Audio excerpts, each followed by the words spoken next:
मैं नरेंद्र मोदी थोड़ी हूं कि गायब हो जाऊंगा।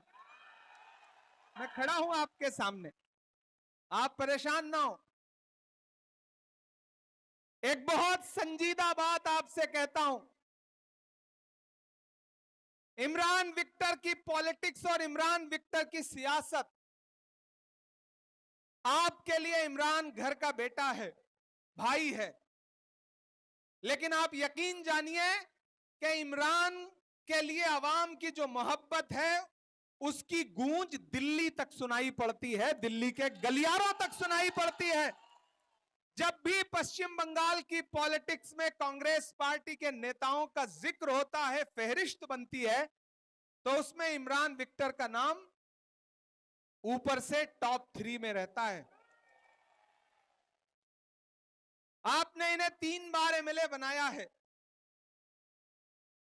लेकिन अब ये मान के चलिए, जो लोग आगे खड़े हैं उन्हें खड़े रहने दीजिए, मैं तो दिखाई ही पड़ रहा हूं, कौन सा दिक्कत।